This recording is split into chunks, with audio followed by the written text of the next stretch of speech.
Congratulations, you finally made it to 4 p.m. You know what that means. Happy hour. It's time to kick back, relax, and dive into the world of sports with the Young Norvelle Show. Whether you're catching up on the latest scores, analyzing the big plays, or gearing up for tonight's games, we've got you covered. So grab a cold one, settle in, and let's talk sports. Here they are, Patrick Young and Terry Norvelle.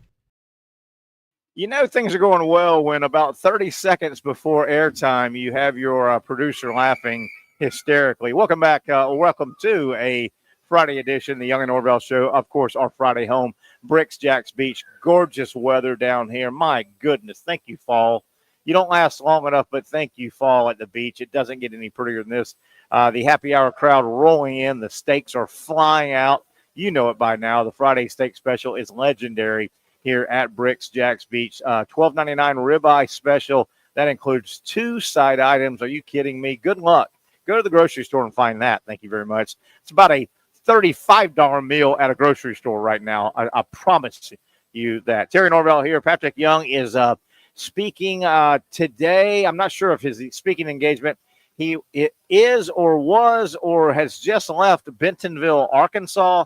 You know where that is. That is the home of a little corporation called Walmart, Sam's. You know, those people, they invited Patrick to speak to their organization. And we're not sure exactly. Pat may be on a plane right now. He may be able to check in with us here during our 2-hour show. But anyway, Patrick's busy doing what he does. He is telling his story. He is giving out inspiration. And we're proud of our buddy, Patrick Young. We hope to hear from him as we go, but if not, we understand he is in high demand, and he does a lot of good on his speaking tours from a motivation standpoint and a lot of standpoints, as you know, if you know Patrick's story. Terry Norvelle right here at Brix, Jax Beach. Huge day or huge weekend, as always, at Brix, including tomorrow. I'll tell you all about the chili cook-off. I'm part of it tomorrow. I'm a judge in the chili cook-off. It benefits the In the Pink Foundation. I'll tell you all about it. I hope you can come by tomorrow. Noon to 5 is the entire kind of day. I think the chili tasting will be around 1 o'clock, and we'll crown the top chili makers in our area. There are raffles, there are auctions. It all goes to a great cause. I'm proud to be part of it tomorrow. We'll tell you that as we go. Our picks, our Friday football picks, will help you make money. If you listen to us, our knowledge, your money. It's a winning combination. We'll tell you who we like in some upcoming college and pro games this weekend. World Series talk, man, oh man, I'm getting excited. I hope you are. This thing is going to be fun. I don't see how the World Series is going to disappoint. You've got the 2 best teams, the 2 marquee teams, the 2 visible organizations in baseball, and the biggest of big stars. Think about it. My goodness. Broadway versus Hollywood, East versus West, Dodgers, Yankees. Dodgers used to be in New York, in Brooklyn. Oh, my goodness. The history, the 12th time these 2 baseball organizations have met in the World Series. Now, there's been a big gap. They met a bunch in the 40s through about the 70s. There's been a big gap, but the 12th meeting in the World Series between the organization known as the Dodgers and the organization known as the Yankees. So many subplots to this thing. We'll talk about it as we go. Oh boy, what a sad story. I hate to bring it down on Friday, but we need to talk about it. It's a sad story in sports. In college basketball, you've probably heard the story by now, and it kind of hits home with regard to South Florida. The University of South Florida basketball program suffered a massive loss a day ago. Their head basketball coach, Amir Abdur-Rahim, the head basketball coach out South Florida, by way of Kennesaw State. He kind of cut his teeth at Kennesaw State. He got the South Florida job. By all accounts, this is a guy, 43 years old, that is, or I have to say, unfortunately, was climbing the coaching ladder. He was earmarked as a star in the making. The guy took Kennesaw State to heights. He got into South Florida. You think he's going to take South Florida to heights and then get a big job in college basketball. If you have not heard, USF, South Florida basketball coach, men's basketball coach, Amir Abdur-Rahim, yesterday passed away due to complications of a surgery procedure he had in a Tampa hospital. Really, really sad story, number one. Number two, this isn't a huge factor in the grand scheme of things, but Florida, the University of Florida and South Florida are scheduled to open up their basketball seasons a week from Monday here in the arena. That's right. Florida and South Florida will play, and I imagine that game will still take place. The reason I say that, if the game was this coming Monday, I would certainly imagine that game, Florida-South Florida basketball, men's basketball, would be canceled. It's a traumatic moment around the University of South Florida community, the basketball program. But it's a week from Monday. I would think that the game will play. It'll be a tough atmosphere in our arena downtown Jacksonville when Florida and South Florida play a week from Monday. There will be an official announcement, I'm sure, between now and then, which assistant coach will be named, and they may have already done that. Shame on me if I don't know. They will have already named an interim coach to kind of ride out the season. But, yeah, I think the game will happen. What a sad story. 43 years old, had a operational procedure. I don't know the specifics of it, but he passed away due to complications. I'm not sure, was he still in the hospital room, the surgery room? I'm not sure if had he been discharged. I don't know all the specifics. I just know it's a very, very sad story around men's college basketball and South Florida. Thoughts go out to everyone that may be touched by this story. We'll get into the numbers. Last night, my goodness, we thought there was a great game on Thursday night in the ACC. Syracuse with one conference loss taking on Pittsburgh, but my goodness, did Pittsburgh just walk the dog, 41-13. The Syracuse quarterback ended up throwing 5 interceptions in the game. I'll get to the numbers, the total numbers, and I was shocked that he played the entire game. 3 of the interceptions in the first half were returned for a touchdown. 3 separate pick sixes, 5 total interceptions. Just a tough night for the Syracuse quarterback. A very unique situation happened in the NBA last night from a couple of games ago. The NBA came out and adjusted post-game. A day later, the NBA adjusted a score. The NBA announced that a couple games ago, the Warriors defeated the Blazers in a regular season NBA game.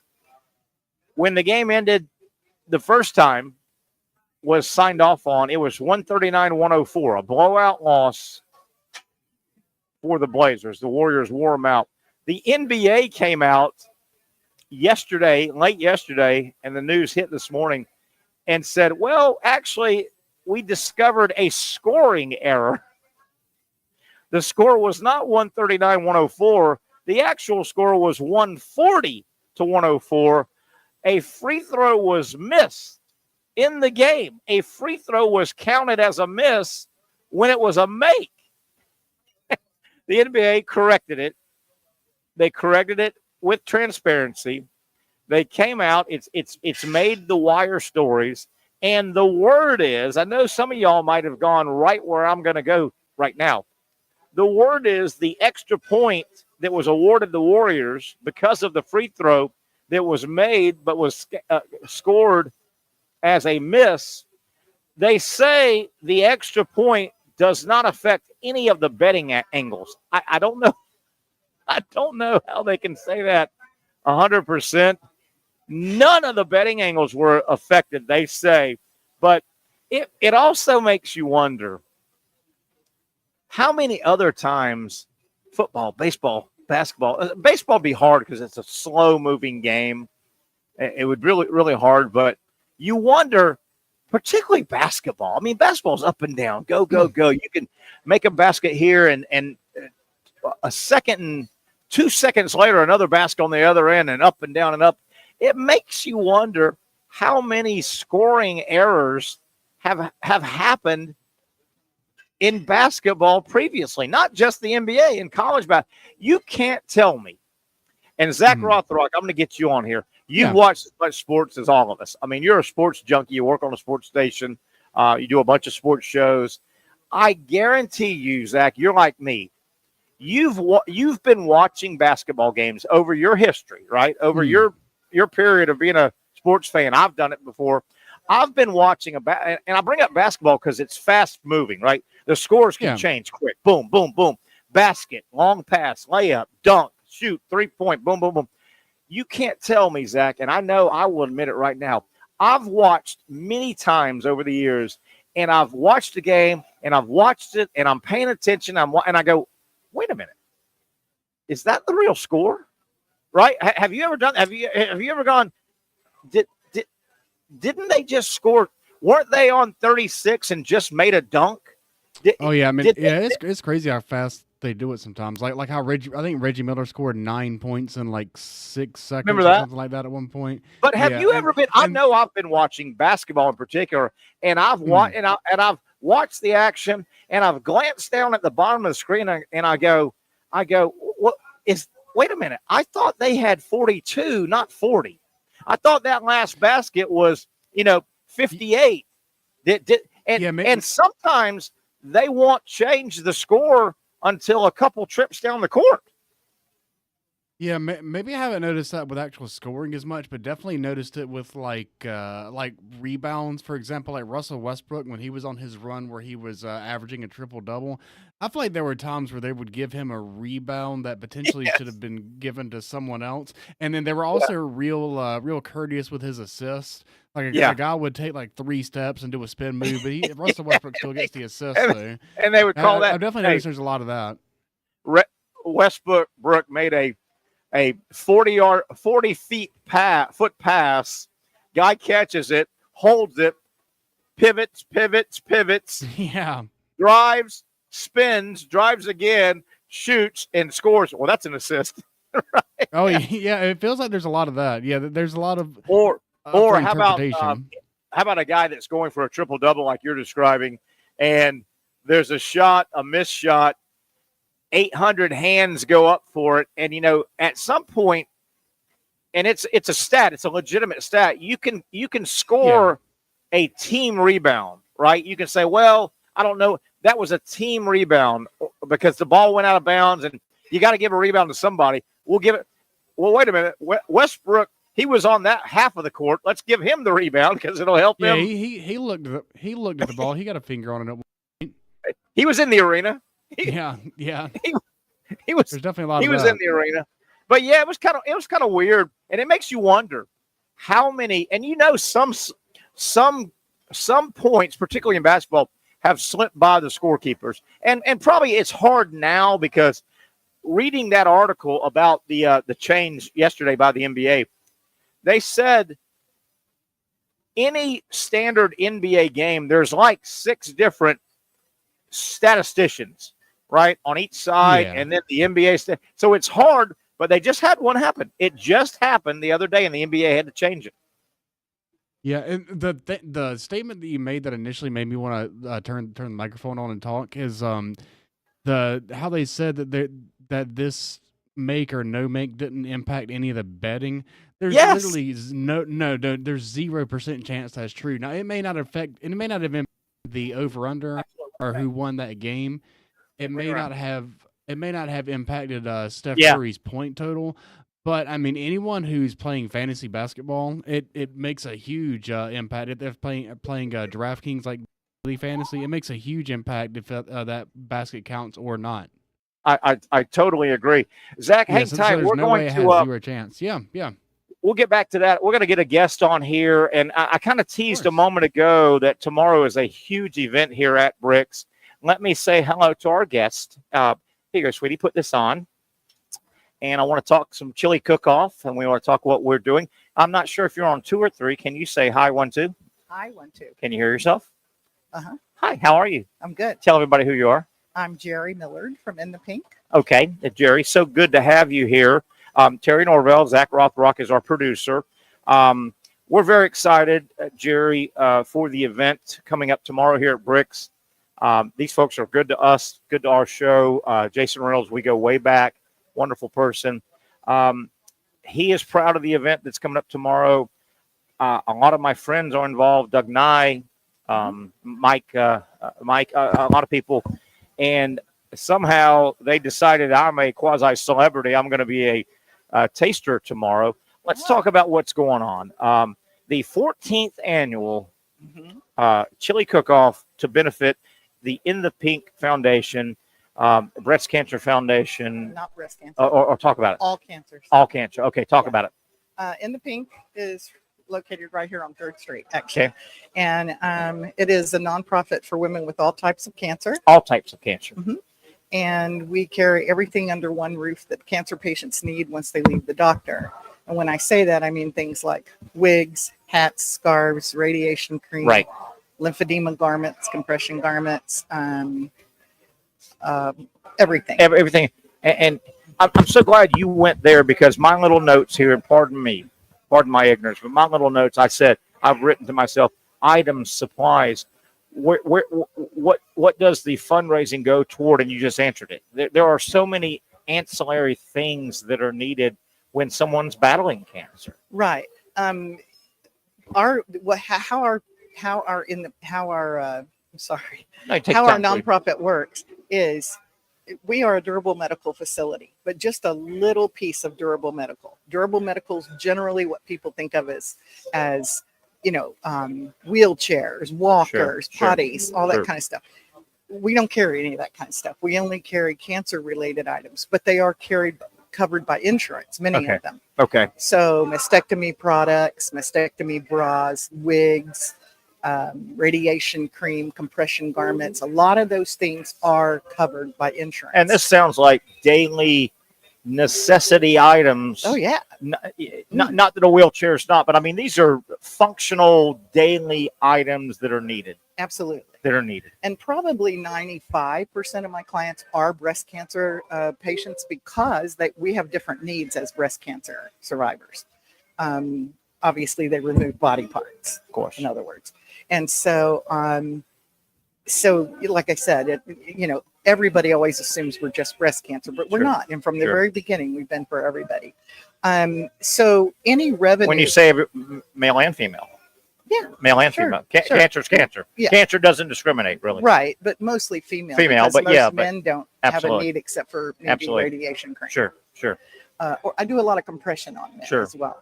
But so how it works is people come in, they make an appointment. We do everything by appointment now, because we have 20,000 clients. So of course we do it by appointment. But they come in, they bring their prescription from their doctor for what they need.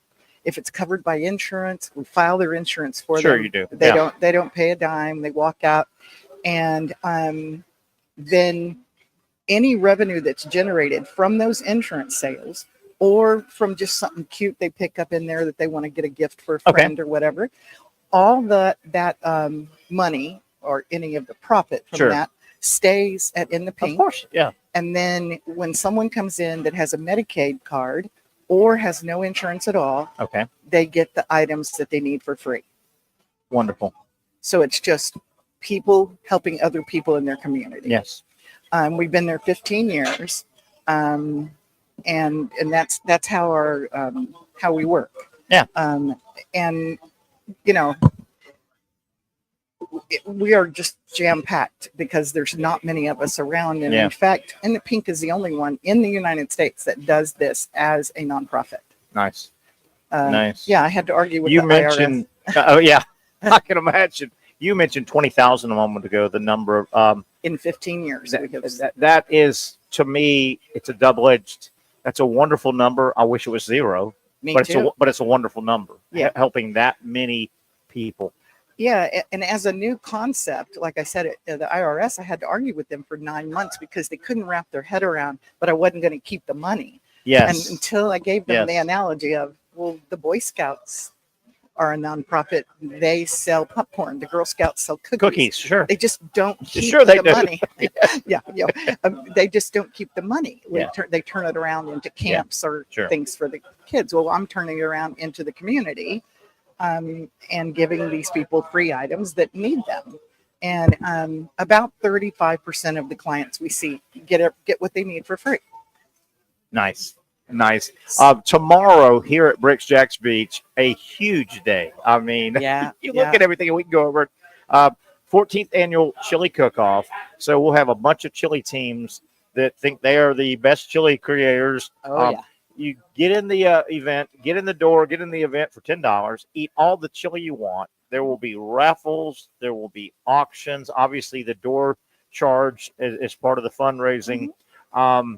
A band. There's a huge stage set up right now. Yeah. I mean, it's a big deal. It is a big deal. And it's grown. It has grown. And in the 14 years, what they've done typically is rotate through about 3 or 4 of us that have charities of some kind, sure. Whether it deals with children or cancer or, whatever. And so they've rotated to me, several times. I think this is my 4th When you say they, Brix? What the organizing committee. Okay, the committee, and they choose, boom. Yes, I see. And they call themselves Friends of Chili. That's what they are. And that's Doug and Mike and those guys. And all those guys. Yes. And I know them all very, very well, and we've become friends. And they know, they come in my shop all the time. They know that they can walk in there and see where their money goes. Sure. People are in there getting their head shaved. People are in there for their appointments. People are in there, looking around for stuff that they need. There's people crying. There's people laughing. There's, family members of people, so I'm that charity that you can walk in and watch what we do. Yes. You know what I mean? And, obviously, how do I phrase this? The word charity, we all want to assume everything's on the up and up and up, but some things get so big and the dollar gets cut so many ways. And you just, as a layperson, that you go, is it, and you talk about that. You know where I'm going. I know exactly where you're going. And I agree with you. A lot of it's smoke and mirrors. And when you get into the bigger, the bigger names, you get into, they have huge salaries, and you think about this. I'm the founder. Okay. Most founders are making major dollars. So you're making $5 million a year. You fly a private jet. Yeah, I did. Right. Yeah, I arrived by limo. Son of a gun. Yeah, isn't that nice? Anyway, and the first 6 years I was open, I never even took a salary. And then my board of directors said, "You cannot continue to do this." I'm very fortunate, and I know that. My husband makes good money. He knew that this was my passion, what I wanted to do. And he basically funded it so that I could get it open. And I have paid him back through the years, little by little by little. I think we still have an ode to party fund. But hey, the fact that you have a ledger is very nice. Oh, yeah. You know what I mean? You go, wait a minute. I didn't just come to my angel. No. Yes. Yeah, and it's a straight up business transaction. Absolutely. And I think that has been the beauty of why we've I think we have a really good reputation because people, I may have taken care of your mother, your sister, your aunt, and it all, and so we've had really good things happen to us through the years, throughout the years. And again, this year, the Jaguars' wives are doing something for us. And I didn't know this till the other day, but they're going to give me a check in the middle of the field on Sunday. Anyway, how about that? Yeah. And so look for Jerry in the middle of the field on Sunday. Yeah. How about that? Yeah. If you're at the game, anyway, but so that's what I mean about, I think when you're the real deal, and there are a lot of them in town. Okay. I'm not taking away from anyone. I hear you. People figure it out. I hear you. That you do what you say you're going to do. Yeah. And it is relatively easy now to to get under the umbrella of 501c3 and give yourself gosh, a job. I hate to say this. I'm in the sports world. That's Yeah. what I do, and sports broadcasting No. done in a long time. This is so bad to say, but it's true. And I've talked to, I'm just a ham and egger, but I know people in the world and sports world, and I bet you 20, 25 years ago, in the high-end athletic world, a lot of your financial guys that handle players, agents that handle players, the thing to do about 20, 25 years ago, every financial guy for these big-time players said, start a foundation. Start a foundation because, and I'm not saying there are a lot of them are wonderful. The majority are wonderful, but some of them, you start a foundation because of the tax benefits, and you can have boards of directors with salaries. You can. So all of a sudden, the wife is the marketing director making $250,000. That's right. The brother is the setup guy making $300,000. Right. Right. And I'm not, but that became a thing, not just in the sports world. Foundations became whoa. Oh yeah, and kinda, when COVID hit, I will tell you, they popped up like everywhere. flies. Everywhere. And so, you know, the few who are not doing it for the right reasons, give everybody else that's a 501c3 a bad name. Absolutely. You know, I mean, I'm very open about my salary. You know, the most I've ever made was $36,000 in a year. Yeah. How many people work for $36,000? Yes, exactly. And especially work 7 days a week. Exactly. You know what I mean? But at least that pays your gas. It does. To and from. It does. Stay here, Zach. I'm going to ask that we stretch this a little bit longer. I want to ask you, Jerry. I may be intruding, and if I am, you just say I am, and then get to the fun side of tomorrow's event. You're passionate about this cause. Obviously, the impetus to get involved, and don't answer if you don't want to. Was it personal? Was it a family It was me. member? It was okay. Yeah. And again, if I'm treading, That's fine with me. say we can go somewhere else. Now they can read my story on, Fair enough. on our website. Talk about it if you don't mind. At 29, I had cervical cancer and got through that. And then 15 years later, I was diagnosed with breast cancer. That's not fair. The two are not related. That's not fair. I know. And I was the first person I ever knew that had cancer. Really? Yeah, I was. Because 29, anyway, that was a long time ago. A good 40 years for me. About 15 years ago. Yeah, right. Anyway, so we've come a long way. We talk more openly about cancer today. And granted, I'm not thrilled to have 20,000 clients that have walked through my doors. Absolutely. But I will tell you, I am thrilled that they had somewhere to go. Yeah. Okay, because I didn't. Yeah. Because there was nothing like this. So, and the C word is such a scary word. Oh boy. I can't. Full transparency. My oldest brother, I love him to death. He's fighting cancer right now. Oh, I'm sorry. He's in Jack's life care and battling, and I start to see a carcinoma. I can't remember carcinoma. Maybe carcinoma is the word for cancer. Yeah, and it's hit all organs, and he's struggling. And you know, the visual is my oldest brother. It's my big, strong older brother. Yeah. He's just withered away to nothing. And it's just a battle. It's a battle. So that's the heavy side.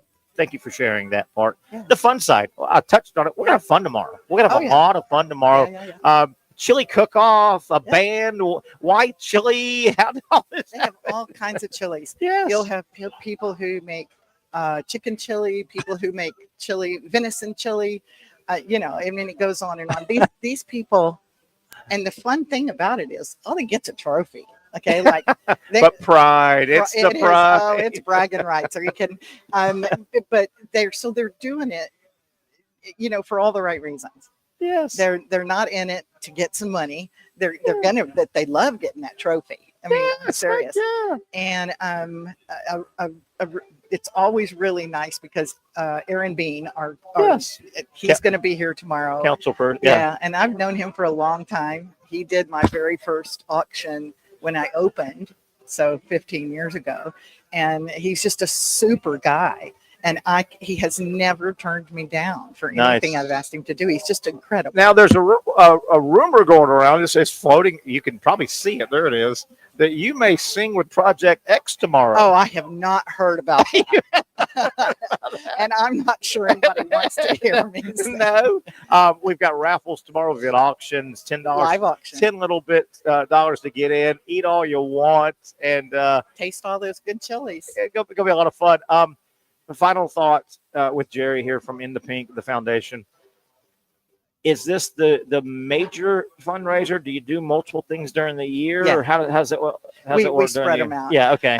Unfortunately, I have 3 of them this weekend. Whoa! Yeah, it's really hard to do. Whoa! In addition to the Jaguar game.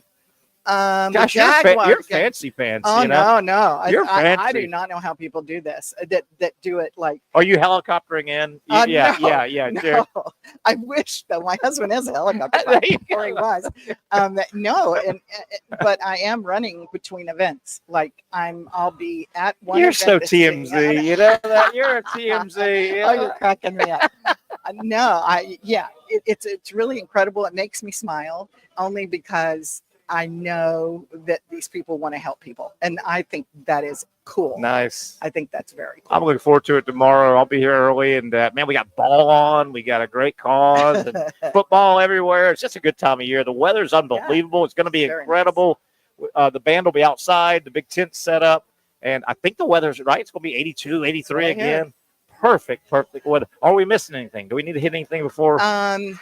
It is a child-friendly event, so people can come, and it may be loud at times with the band playing. But the band will be outside. They will. Yeah. A lot of the things that you'll need, you'll have to come inside. Probably. Sure.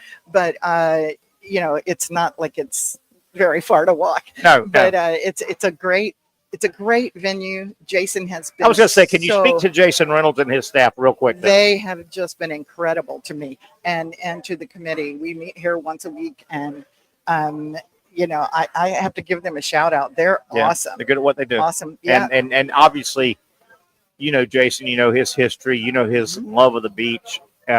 Community's big to him. Yeah. Big to him. He's a big. This is his gig. My hometown and my area and our people.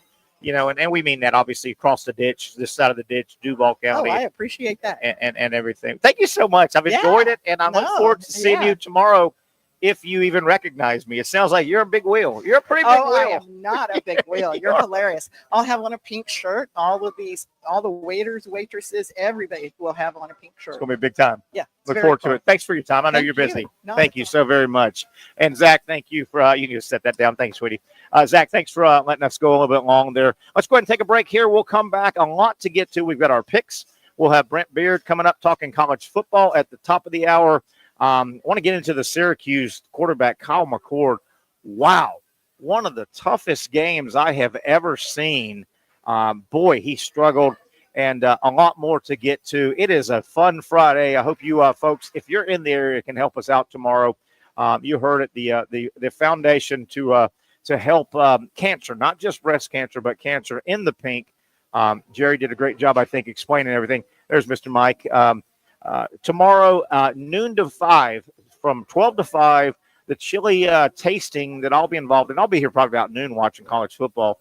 But I think the chili tasting will be 1 o'clock. So we'll crown the champion and go from there. But a great cause, $10 to get in, tons of chili to eat. You just go around, you get a wristband and go.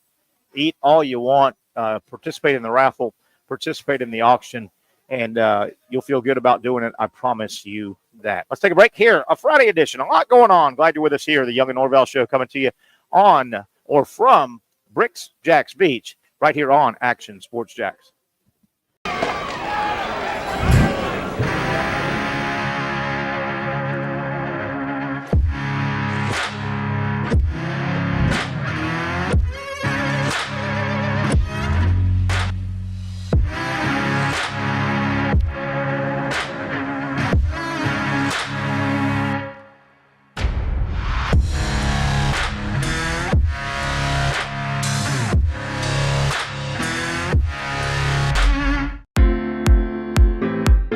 At Southeast Orthopedic Specialists, we know pain and injuries can stop you from doing what you love.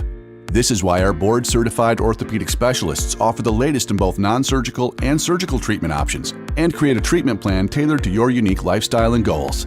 So, whether it is a sports injury or that nagging pain that's keeping you from doing what you love, our team has the right treatment for you. For more information or to schedule an appointment online, visit our website. Finally, a family atmosphere, kid-friendly restaurant with a real sports bar feel. Brix Jax Beach features all of that and a large, climate-controlled covered patio with misting fans and heaters for all seasons. Mix in an extremely diverse menu that features the most quality and affordable steak at the beach, and there's no reason not to enjoy your next lunch, dinner, happy hour, or big sporting event at Brix Jax Beach, 300 2nd Street North in Jacksonville Beach. See you at Brix Jax Beach. You really got to hand it to him. Hold on. The previous play is under further review. I'm not sure what he could review, but okay.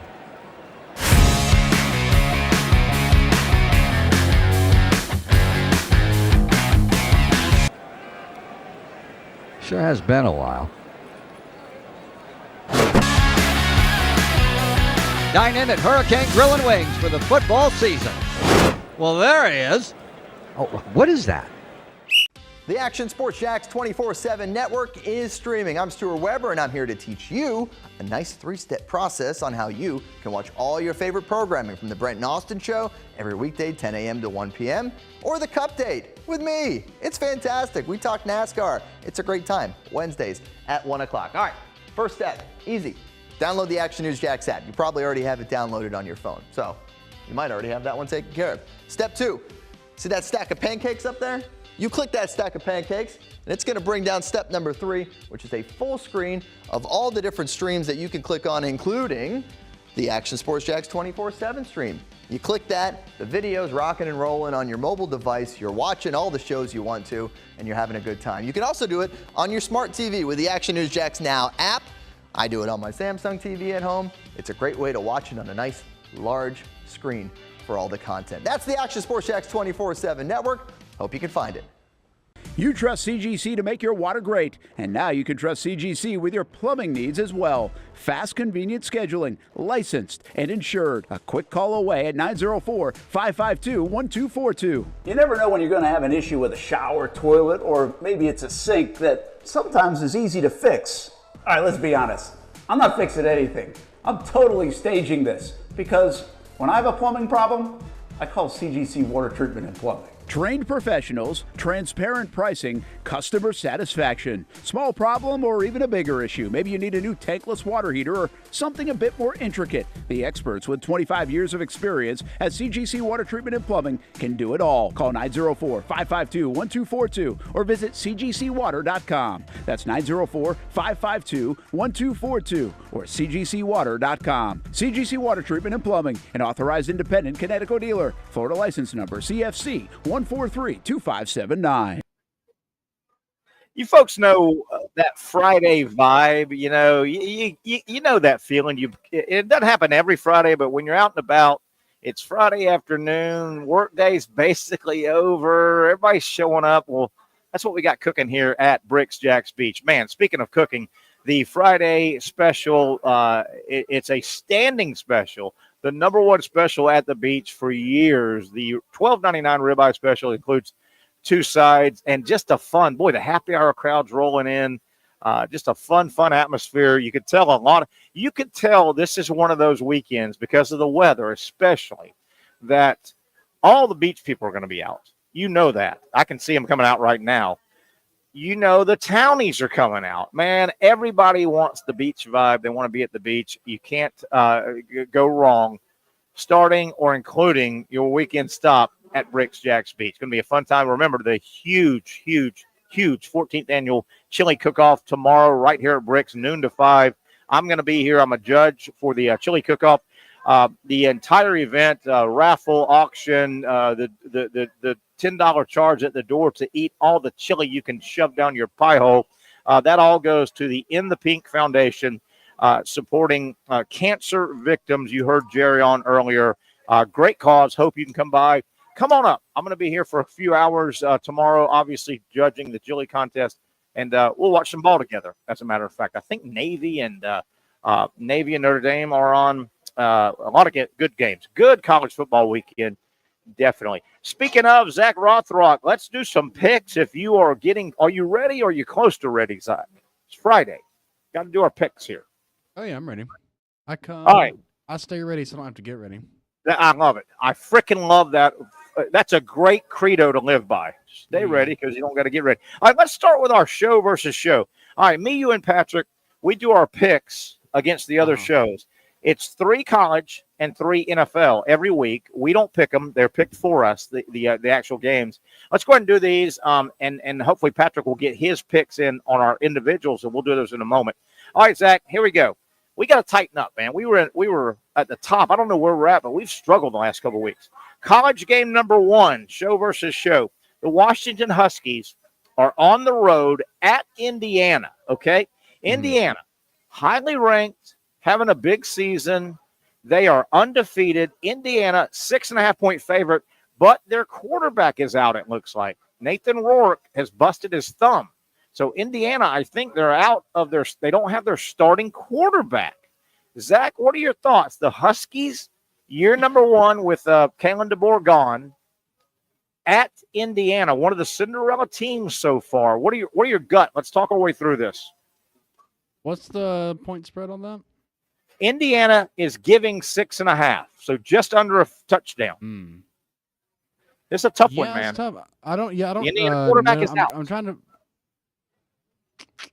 to figure out more about the Indiana's backup quarterback. I mean, I think it's only so 6.5, so not quite a full touchdown. I think I like Indiana anyway. Okay, I'll go with you. Let's ride Indiana. They're going to win and win by at least a touchdown. Let's go Indiana. I'm fine with that. Okay. I'm a little nervous though. Their quarterback is out, but let's go Indiana if that's okay with you. Yeah. All right, game number 2, Mr. Zach Rothrock. Brigham Young University, BYU, another really surprising team. They're undefeated. BYU, first year in the Big 12. BYU chasing a playoff bid. They've had a hell of a run. They had a hell of a comeback last Friday night? They came back. They scored with like 4 seconds left to pull out a game. BYU is on the road all the way to Orlando. They're at UCF. And I'm surprised UCF is giving 2 points at home to BYU, who's undefeated. Zach, what are your thoughts? And I'll give you mine. Yeah, I mean, I've heard several people say that they don't think that UCF is going to win a single game for the rest of the year. And I don't really see any reason. Like, I'm looking at the injury report. I don't see anything like sticking out to me. So I don't see any reason to not go with BYU, even on the road, especially if you're giving us 2 points. Enough said. Enough said. I think you're all over it. I'm going to go. I think BYU is red hot. They may lose a game. I don't think it's to UCF. UCF has had a couple of big games that they've kind of fallen flat. I mean, they fell flat against Colorado at home. And, Florida roughed up UCF, which, I still don't think Florida's a great football team by any measure. Let's go with BYU if that's okay with you. I'm okay with that. Let's go BYU. Yeah, for sure. Yeah, and they have gone. The UCF has done a quarterback change, but the guy they went to, Ja'Carri Brown, he only went 8 of 20. Yeah, I mean, I think in general you want your quarterback to complete above 50% of his passes, and he was only for 62 yards as well. So BYU right. for sure. So we'll take Indiana. We'll take BYU. The third college game in our show versus show versus show versus show. It's the big one in the SEC this week. There's always a big one or two in the SEC. LSU, they lost their season opener. It was not a conference game. They lost to USC in their season opener. LSU undefeated in the SEC. They're on the road at Texas A&M, who's had a very similar season. A&M lost their season opener, but it wasn't a conference game. They lost a tough game to Notre Dame. This game, LSU is at Texas A&M. The Aggies are 1.5-point favorites, so they're giving away 1.5. This is a tough one. Where do we go, Zach? What are your thoughts? LSU at Texas A&M, the only 2 undefeated SEC teams, I believe. Is that right? Georgia's lost. Alabama's lost. Yeah, that's right. Has Tennessee lost the conference game? They might. I think they have. I think they did. I just can't remember to who. Oh, Arkansas. They just Arkansas lost beat to them. Arkansas beat them. Yeah. That's right. I'm looking the last two. I'm looking at the injury report. LSU is going to be down 3 starters, an O lineman, a running back, and a wide receiver. LSU is? Ooh. Yeah, Texas A&M is just down 1 O lineman. I think I probably like A&M by default anyway, so I think I want to go with them. LSU just, I don't know, something about them just doesn't seem all the way real to me. And potentially, I could be biased. I could be thinking about how the Gamecocks really should have won the game when they beat them and they did not. But I don't know, something about them just doesn't seem as legit. Whereas Texas A&M has looked legit every week. I'll ride with you. I'll jump on A&M. By the way, if A&M wins, that also benefits Notre Dame. Notre Dame's got a horribly weak schedule, but they have a win over A&M. They need A&M to keep winning. I don't like Notre Dame, but I'm just throwing that in. So we'll ride A&M. They're given a 1.5. So you know what? If they win, they'll win by a field goal at least, I think. So we'll ride. 1.5 is almost that's basically just a pick 'em. It really is. It really is. Okay, so there's our 3 college. Zach, let's switch to the 3 professional games, and let's start Philadelphia. And this is interesting to me. Maybe it's not to you. Philadelphia on the road at Cincinnati, the Bengals. The Bengals, tough start to the season. They're trying to get it back together a little bit, right? The Bengals are favored by 2.5 at home. Zach, Eagles, Bengals, thoughts? Oh, yeah, I mean, that's the Bengals in the Joe Burrow era, they have been known to get off to a slow start and then get things picking up. The Eagles, their secondary has been, I mean, frankly, just really bad the past couple years. Okay. 2.5 points, that's kind of standard. That's honestly a little low. Typically, the road team in the NFL gets 3 points. That's actually kind of skewed towards the Eagles in a way. Okay. I think I like the Bengals. I like the Bengals to cover that. I think they're the better team overall. They've had a lot of trouble. I just don't know. The Eagles are very up and down. They just won last week. I don't think they're going to win 2 in a row, sort of thing. And again, Cincinnati got off to a tough start, right? They lost a couple right out of the gate, right? Yeah, they have, and they've done that several years in a row. I think, I mean, Joe Burrow seems to always be hurt in training camp. They've had the holdout with Jamar Chase, so they got off to a slow start. Yeah. I'm trying to take a look here. Let me just find this. So the Eagles are 4-2. They're half game behind Washington's 5-2 in their division. And Cincinnati is now 3-4. So yeah, they've won. They've put it together recently. You know, they got to a bad start. If you think Cincy, I'll think Cincy at home. We'll take the home team. All right, next game. We have the Buffalo Bills, and let me get the Buffalo real quick. They are atop the AFC East. They're 5-2, and they're running away with their division mainly because their division is terrible. Miami's second at 2-4. You know, so Buffalo 5-2. When they're good, they're good. We saw that with the Jaguars. The Bills are on the road, and it's a long trip. They go from Buffalo on the East Coast all the way to Seattle. Seattle leads their division at 4-3. Seahawks at home. The Bills are 2.5-point favorites, even though they're traveling 3,000 miles. Zach, is this a trap game? Is this a trick? What are we doing here? Yeah, having to lay 2.5 in Seattle is tough. The Seahawks have been really good this year. They've been one of the more surprised teams. I do see that DK Metcalf did not participate in practice. I'm trying to see if that was today. That's a big loss for the Seahawks if they don't have him. I lean towards the Bills. So I'm not super confident in that. If you wanted to take the Seahawks at home, laying the points, I would understand that. But I lean towards the Bills though. Let's just shake it up. I'll say we're going to take Seattle at home. So they'll get a couple points, 2.5.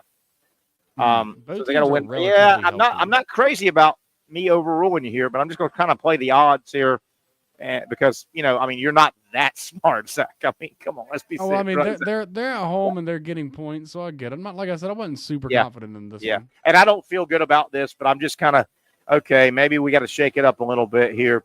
All right, final game in our show picks. We bring it to Jacksonville, Jacksonville Jaguars at home, hosting the Green Bay Packers. And what Green Bay's having a great year, right? Let me see their actual record. They are 5-2. They're 5-2, but they're in a tough damn division. My God, the NFC North. Oh yeah. Detroit 5-1, Minnesota 5-2, Green Bay 5-2, Chicago 4-2. That's the worst team in the division at 4-2. For God's sake, Zach. Yeah. Yeah. My goodness. So Green Bay, Jordan Love playing quarterback. Green Bay on the road, but giving up 3.5 to the Jaguars. Where do you see this one going here? Where do you see it going? Only 3.5 seems crazy. Also, having to play 2 games in London and coming back without any type of bye week seems crazy. I agree. Travis Etienne is limited in practice, so he is practicing. So I guess he's back. I'm not sure. They'll still have Tank Dell. Looks like Evan Ingram will be playing as well.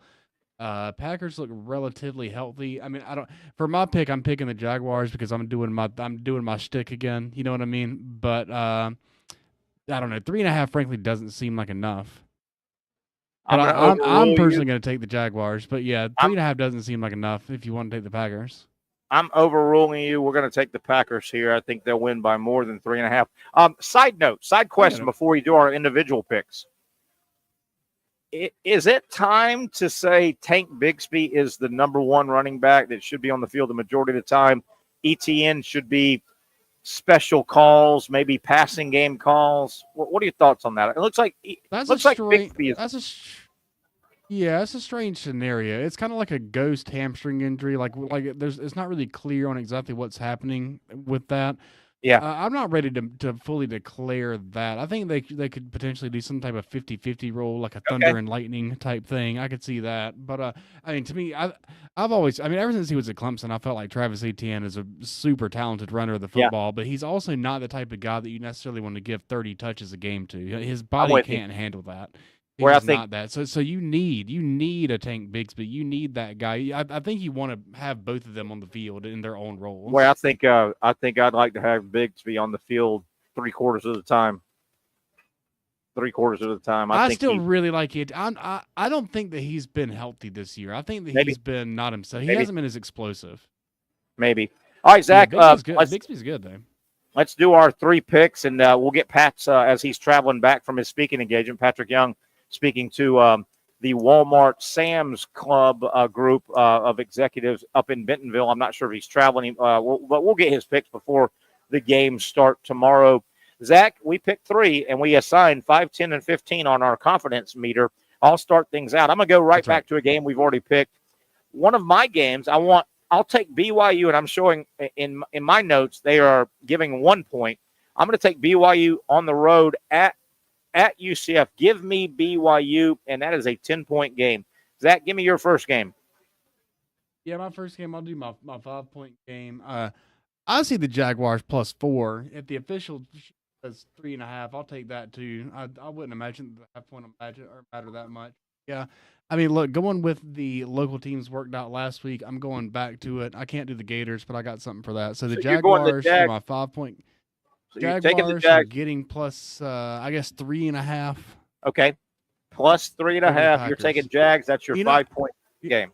I think that game's gonna be a shootout. I don't think either team is gonna stop each other too much. But I mean, the Packers could have some tricks up their sleeve. They added Robert Salah to their coaching staff really sneakily, so he could have some good or bad layers for the defense. I think it's good. It's really really good. It's good. That guy might not be a head coach, but when he was on the Niners. Yeah. Their defense, he's a really good defensive coach. 100%. Yeah. Okay, I'm going to let you have game number 2. What are your feelings? Game number 2. Give me the game, the spread you see, and the either 10 or 15 points you want to use. Yeah, game number 2. It's the 10-point game. I have literally no rhyme or reason for this other than I said I'm going to do it. The Seminoles, their catch. I think it's still. I'm not screwing myself out of points here. The Seminoles, I'm catching 21 plus 21 over the Miami Hurricanes. I think they are going to win the ACC. I think they're going to get the bye week. I think they're going to win this game. But FSU, I don't know. They might get a backdoor cover. Whatever, man. I don't know. I'm going with the Seminoles. That's my 10-point game. All right, it worked last week. Actually, you know what? That one didn't work last week, but whatever. Okay, so I'm going to put you FSU, and you get plus 21. Plus So 21. it's 21. Look at it this way. It's 21-0 on that scoreboard right now for you. Yeah, I'm up. I'm up big. Let's go. All right, so I've got you. You've got FSU and the points over Miami. You think Miami's going to win the game, but FSU is going to lose by less than 21, right? That's your. Yeah, I'm looking for a backdoor cover. Why not? Yeah, backdoor cover. All right, my second game, I'm going to go to the SEC. I'm going to go again. I hate this. I'm going to go 3 road games. By the way, I'm going to take Arkansas on the road at Mississippi State. Arkansas is giving a touchdown, -7. I will take the Hogs as they are closing in on bowl eligibility. How about that? Arkansas sitting on 5 wins, I think. They're going. So I'm going to take Arkansas on the road at Mississippi State. All right, and that's going to be my 5-point game.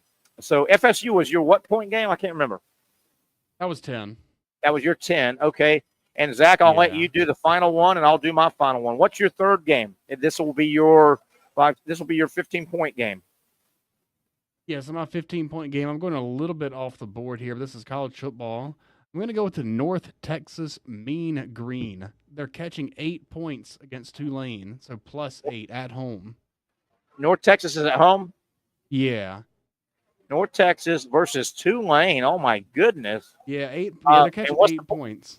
What's the points? North Texas gets 8, and they are the home team, so +8. And North Texas, man, honestly, what that is I like watching that little team play, man. They got so much speed everywhere. North Texas, you never seen them play with their offense. They're just speed everywhere. So I don't know. I just like watching the guys play. I think 8 points just to be getting it home. I get that Tulane's a good program within their division, but North Texas, I mean, they're 5-2. They can play. Let's go. I got to check this. Let me check the tape here. The Young and Norvelle Show. We are in our second year. We're over 2 years old. That's got to be, without a full tape check, that's got to be the first North Texas selection ever. I love the North Texas Mean Green. Oh yeah, the Mean Green. Yeah. What's their main color scheme? Are they green? They basically wear like the they better be Philadelphia green. Eagles. They basically wear like the Philadelphia Eagles 1980s Kelly Green type uniform. That's pretty much more or less what they wear. Does it look mean? Are you scared when you look at it? They look fast. That's what they look like. They can run fast. Look fast. All right, so you've got North like Texas. 3 dudes that can run so fast. Yeah. You've got North Texas at home, 8-0 right now over Tulane. I think Tulane's pretty good this year, though. They are. Oh yeah, they are. They're within their conference. They're both 5-2. All right, my third game, and this will be my 15-point game. I'm going to go ahead and declare this is the funnest offense in America to watch right now across the board. I think if I had to watch one offense, the way they scheme, the way they have little athletes in the slot, the way they have a athletic quarterback that can run and throw, and the way they have kind of a swashbuckling coach right now. You know, a lot of times these coaches that run these fast, wide-open offenses, they do it early in their career when they're trying to make a name, and then they kind of idle down like Josh Heupel. I think Josh Heupel does that at Tennessee. I think he went fast and furious at UCF and early at Tennessee. I think they chicken out. Well, right now, my boy Rhett Lashley at SMU, they go wide open, buddy. It is all gas, no brakes. I will take SMU having a magical season. They are on the road at Duke, and SMU is giving – listen to this. Listen to this craziness for me. SMU is giving away 11.5 points, for God's sakes. But I'm taking SMU. Yep. Give me that fun offense of SMU. I'll write that down. Welcome to the ACC. What do you think of that? But mainly also because I was impressed with Duke's defense, but my God, against Florida, their offense is putrid, if you ask me. Yeah, Duke. Both of those teams were having a real hard time moving the football at all in the FSU and Duke game. You know, so Duke, I don't necessarily think it was because of good defense either. I think it was just incompetent offense on both sides. Yeah, so I agree. Give me SMU 6-1 overall, 3-0 in the ACC. They're still undefeated in the ACC. Duke is 6-1 overall, 2-1. I think Duke is a fraud, and SMU will expose Duke and win. But, man, I'm giving away 11.5 points. And, Zach, that is my 15-point game. All right. You feel good about your picks? No, whatever. I feel all right. I feel good about my going with the Florida team's strategy. Why not? Now, I don't really care about your Zach Rothrock picks. I hope you miss them all. Do you feel good about our show picks? That's all I care about you. Our show picks. I feel good about. I don't like the Buffalo-Seattle game. I feel good about the rest of them. Yeah, that's a dicey one. I overruled you there, but that was tough. Oh, I tell you, this has been a learning process for Patrick and myself. You know, neither one of us are much of a gambler. We really just don't. But my God, I'll tell you, and we kind of knew this, but until you do it, goodness gracious, the point spreads make this thing hard, man. It's crazy how often the final score is within about half a point or 1 point of what the point spread is. I mean, they're good at setting the line and handicapping the game. When in doubt, I'd like to go with whatever the better quarterback is, and so that's why I lean to Buffalo.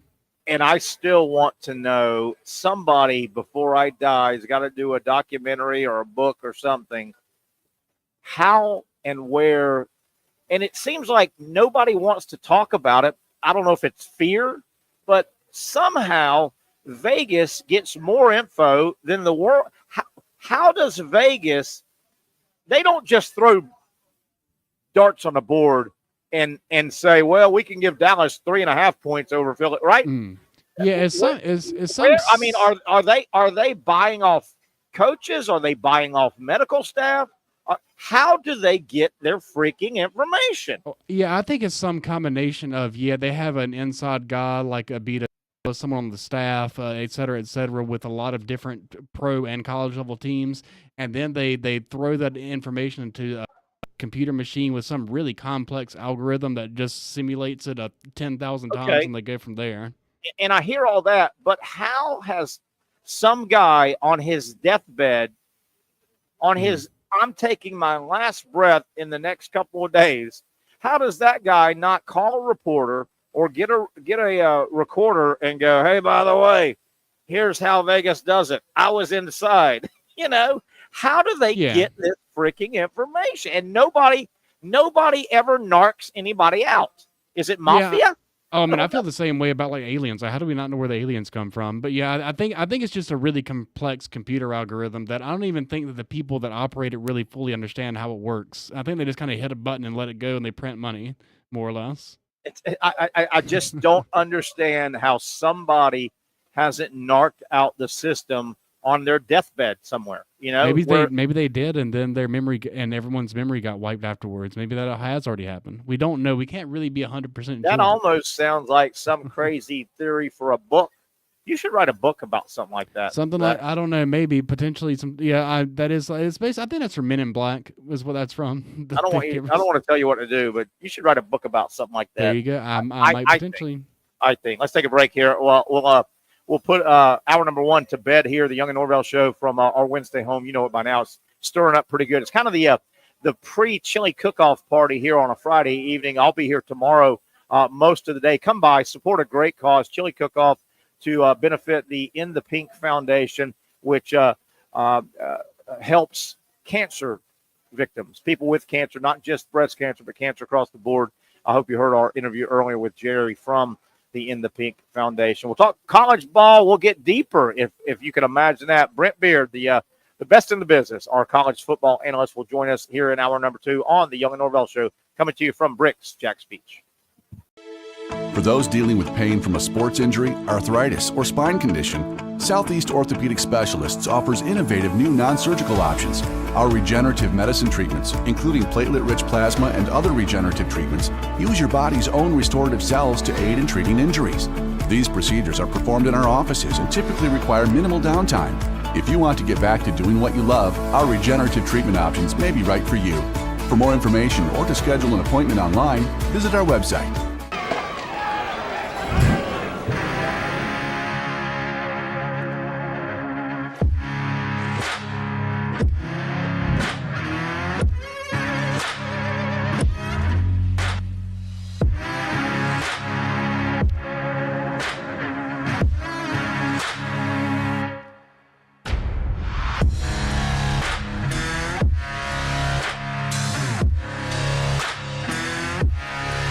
Finally, a family atmosphere, kid-friendly restaurant with a real sports bar feel. Brix Jax Beach features all of that and a large, climate-controlled covered patio with misting fans and heaters for all seasons. Mix in an extremely diverse menu that features the most quality and affordable steak at the beach, and there's no reason not to enjoy your next lunch, dinner, happy hour, or big sporting event at Brix Jax Beach, 300 2nd Street North in Jacksonville Beach. See you at Brix Jax Beach. Since 1936, Procter Ace has been proudly helping Jax with all your home and garden projects. Whether you need tools, paint, plumbing supplies, or expert advice, we've got what you need to get the job done right. Looking to brighten your yard? Visit our garden center for plants, tools, and everything to make your outdoor space flourish. You're not just shopping here, you're part of our community. So come in today and let us help you tackle your next project with a smile. After all, Ace is the place with the helpful hardware, folks. When I say it means something to me, gentlemen, it means something to me. High school football is back and it's bigger than ever. Welcome to the Friday Night Zone Blitz. It is bigger than a game. Watch the biggest games each week live as the action unfolds with instant reaction and analysis from our Hall of Famer, Kevin Sullivan. It starts with live look-ins at the top matchups, including our Jaguars Prep Whataburger Game of the Week, and that is just the beginning of 4 straight hours of coverage. From 8 to 10:30, the Friday Night Zone Blitz is streaming on our Action News Jax app and online. At 10:30, the Friday Night Blitz you know and love. A half hour of highlights from around the area. 11 o'clock, we shine the spotlight on the bands that pump up the crowd. 11:15, it's time to blitz through the highlights online and on air. Then 11:35, back to the stream to break down the night's results with a reaction from local coaches. 4 straight hours of high school football on the Friday Night Zone Blitz. Only on Action Sports Jax 24/7.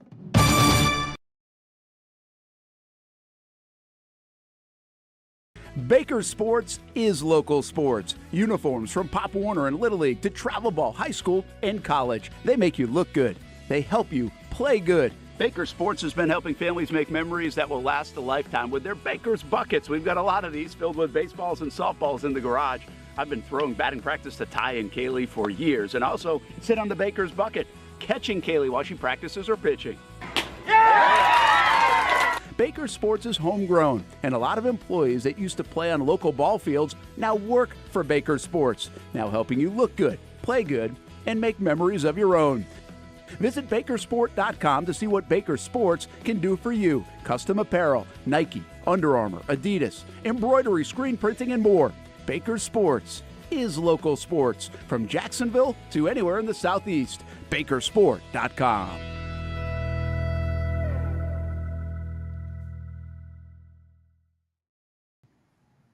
All right, let's get deeper into some college football, as every single freaking weekend now really goes a long way into shaping the college football playoff. 12 teams for the next, 2 years. Man, this thing's got to expand. It will, but it needs to expand. With that, let's welcome Brent Beaird as we, on a Friday, kind of give our final thoughts, final touches on the upcoming college football weekend. Brent, I would like to kind of start, if we can. There's a big game tonight. Boise is taking on UNLV, big Mountain West game.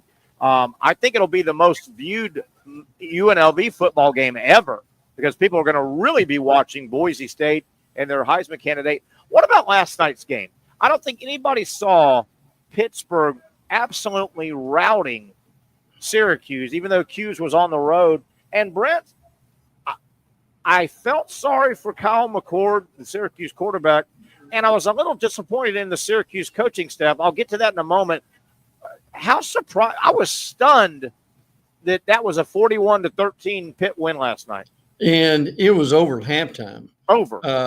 I mean, when you throw 3 pick sixes, we knew in the first half. We knew Pat Narduzzi's team was good and their defense was going to be good, but man, oh man, to be able to be in that position was just absolutely amazing. Again, the Pitt's quarterbacks, Eli Holstein, who was in Alabama, who's done a good job. But you're right. I mean, they had the scattering report done well against McCord, knowing where he was going to throw, making plays, and I was quite impressed that, and with Pitt now still undefeated, making a real past of themselves in the ACC. They really are 7-0, I think, for the first time for the Pitt Panthers since I think Marino was throwing passes in '82. Dan Marino was throwing passes for the Pitt Panthers, and beating Georgia in a Sugar Bowl back in '82 was the last time Pitt opened up 7-0. And boy, you said something that just jogged me a little bit. My thought process. Scouting report he threw. Kyle McCord, the Syracuse quarterback, threw 5 interceptions. 3 were returned for touchdowns, and one of the interceptions was a tip. Okay, you can live with that. The other 2 that went for touchdowns, one of them was an out that got jumped, which means you probably scouted pretty damn good, right? Your cornerback jumped the route, and then one of them was a screen that I think Pitt scouted that real well because the linebacker, I think, that picked it off, he kind of knew where to go and drifted in front of the receiver. And I think it was great scouting, like you said. Great coaching by Pitt on defense. Yeah, no doubt about it. It really makes you wonder, Terry, with the success Narduzzi has had at Pitt, is he going to get a – how can we phrase this now? Is he going to – yeah, I don't want to disparage Pitt, but – I mean, he could get let's just say he could probably get a perennial top 10 job coming up pretty soon, don't you and think? I've always thought Narduzzi is a traditional Big Ten coach. Yep, absolutely. Pitt is kind of in Big Ten country, but they're in the ACC. Narduzzi is a guy. Narduzzi is a Illinois, Indiana, Ohio State, Michigan State coach. And I think he'll find himself in one of those Big Ten traditional schools, I think. I will say this. I was a little bit – I'm impressed by Fran Brown off of the Kirby Smart tree, but I think he and his coaching staff erred last night. Kyle McCord, his final stat line, Brent, he was 35 completions in 64 attempts. He threw for 321 yards. He threw 5 interceptions, including 3 returned for touchdowns in the first half. He played the entire game of a 41-13 loss. How do you not pull him out of that game mid to late third quarter and say, hey, man, it's just not our night? Why did he stay in the entire game? Well, if you're going to play him, don't you run the ball more than you were? And give him a break where, look, the problem is, Terry, we've covered this for a long time and seen quarterbacks like that who have had just a utter failure in a game be affected mentally for games afterwards with something like that. So look, either I'm with you. Either just basically run the ball and run the clock, get it over with, or just say, look, Kyle, we're going to give you a break. Let's put in so-and-so, and you'll be ready to go for the next one. And the thing you said, that was anytime you throw over 50 passes, you're probably going to lose the game. Probably. You're probably going to lose the game. There are rare offenses that are structured to throw every pass, every play, basically. But you're chasing ghosts, and if you throw 50 or 60 times, odds are you're going to have 3 or 4 picked off. Sure you are. And that's going to kill 3 or 4 drives. Now, the only guy, Terry, who could do that was Mike Leach.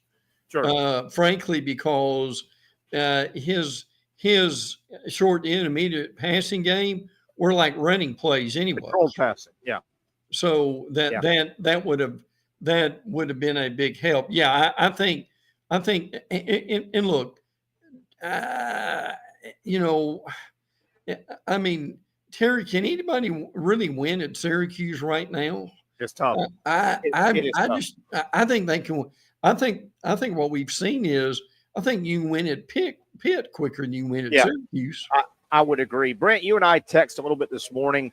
I'm starting to get a nauseating feeling in my stomach Yeah. And I know it's going to get corrected, I think, in 2 years when the playoff expands. It will. But Brent, the more people I talk to and get their opinion and stuff I read, I think this first year of the 12-team playoff, the SEC better hold on tight. They're going to get screwed, I think, and the Big Ten. It looks like politically correct wokeness is going to say, if I've asked a lot of people, I said, how many teams do you think the SEC will get in and the Big Ten in the playoff? And they go, well, probably the 2 teams that make the championship game, because the loser is considered the runner-up, right? And then maybe 1 at large. Well, Brent, that means in that scenario, the SEC would get 3 total teams in, and the Big Ten, Brent, if 3 go in from each of those power conferences, you're leaving out at least 2, I think, deserved teams that get shut out because of wokeness, if you ask me, because they've got to give a group of 5 for some reason. And hell, Notre Dame's in without even playing a game because their schedule's so bad. And then you've got your group of 5 at 12. So now listen, you understand this. How incensed, now they would never admit this, how incensed would Sankey and Patini be, the SEC and Big Ten commissioners, if those 2 conferences are limited to 3 schools? Now the point Terry's making is correct. It's going to happen. Yeah. And well, now on the future, first of all, we've got 12 now, 26 and 27, we'll probably start having, we'll have at least 14. Would it shock you, Terry, if we went from like 12 to 16? Yeah. Because look, and that's the number you need to get to. Yeah. 16, I think, is the number you need to get to. But Brent, if you do the math, I think this first go around, so many people are going to say, well, we got to be fair and, we got to spread it out. If you only have 12, okay, there's 12 freaking spots, okay? Number 12, let's fill that in with the group of 5. Yeah. Number 11, let's go ahead and fill that in. Notre Dame has such a bad schedule. Right. I think all they have to do is throw the ball out, and they're getting it. I agree with that. So that's 12. That's 11. You've got 10 left. If the SEC is capped at 3, if the Big Ten is capped at 3, that's 6. You only have 6, 7, 8. You only the ACC gets 2. The 2 championship games. The Big 12 will get 2, I think, the 2 championship. I mean, there's your 12. Yeah. There's your 12. And you're going to have, I mean, are you going to literally tell maybe 10-2 Tennessee, you stay home. 10-2 Alabama, you stay home. 10-2 LSU, maybe you stay home. 10-2 A&M, you stay home. Missouri, it goes on and on. But see, to your point, we're going to have multiple teams at 10-2. Yes, I think that's very possible. Yes. Now look, this will never be admitted in that committee. Let's say you've got 4 10-2 SEC teams. The criteria for either 1 or 2 of them going, in addition to what you've already got from your SEC championship game, and this will never be admitted. But one of the main criteria for the next 2 teams going, we're going to be TV ratings. Absolutely, at TV. It will. Now, look, people are going to be listening to us and saying, "Now that's insane. There's no way that's going to happen." Look, you and I have talked about this for weeks. And for instance, Alabama, Tennessee, Georgia, Texas, 13 million, 10 million. Yeah. Terry, tell me tell me with a straight face, if you're that committee, that you're going to leave teams home that give you eight to 10 to 12 million viewers. Yeah. It's a hard pill to swallow. It It really is. Where they'll bail out is they'll say, well, we're only going to give the SEC 3 this year, even though they probably deserve 4 or 5. We're going to give the Big Ten 3 this year, even though they probably deserve 4 or 5. Well, we only have to do it for a couple of years, and then it's going to all right itself. So that's kind of how they're going to, right? They're going to say, well, but I hate that. I mean, the thought of, let me think, the thought of Georgia. Let's say Tennessee beats Georgia. Yeah. Georgia is 10-2. They don't go to they tie break their way out of Atlanta. Yeah. But they're 10-2. Right. With a loss to Alabama and a loss to Tennessee. But they don't make it to Atlanta. And 2 other teams make it to Atlanta, and Texas gets the other bid. How would you keep 10-2 Georgia home over 11-1 Notre Dame, who would have beaten nobody? Exactly. Nobody, and lost to Northern Illinois. Yeah, I agree with that. But you and I both know that with Notre Dame's political pull and their TV pull, that if Notre Dame has 2 losses or less, I don't think there's any way in the world that they would be left out. I mean, I say it week after week, not just to pick at Notre Dame, but it's shocking. And it's shocking every week that other teams on their schedule lose. USC is going to, when Notre Dame plays USC the final game of the regular season in LA, they may have 5 or 6 losses. They might. They might. Yeah, they might. Notre Dame has Army and Navy. I mean, what Navy, could they win tomorrow? Yes. But, I mean, it's still Army and Navy, right? Yeah. They're not beating Alabama, Georgia, Ohio State. They're not.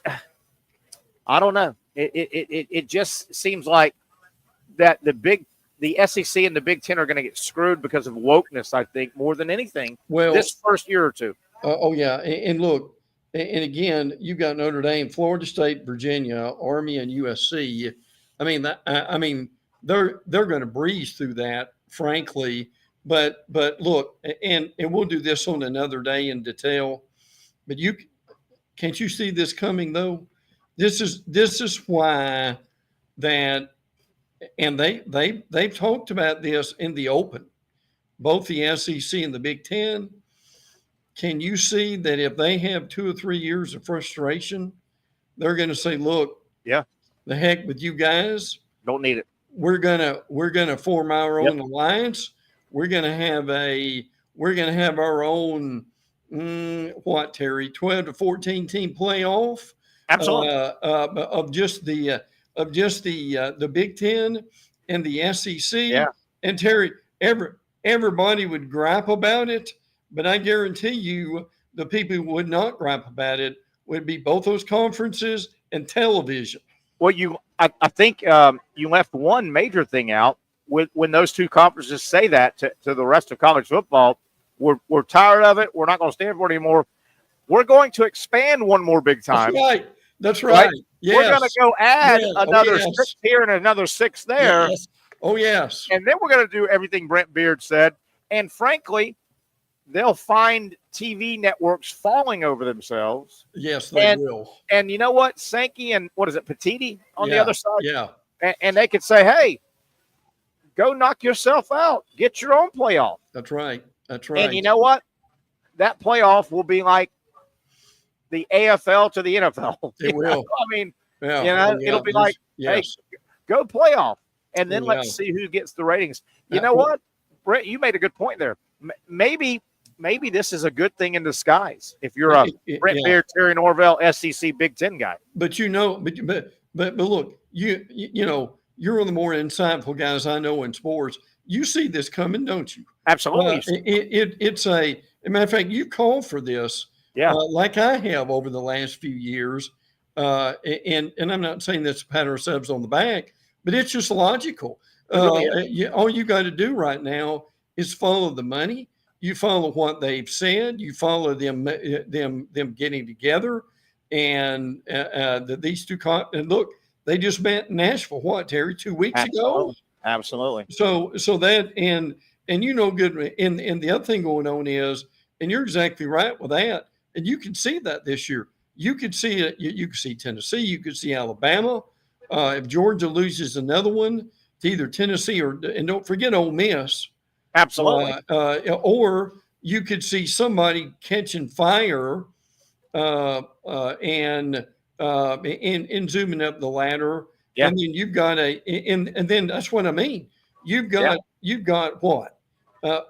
4, 5, 6 SEC teams who are 10-2 or better. Yeah. And what are you going to do with that then? Yeah. How do you punish a couple of those that don't? That I don't know.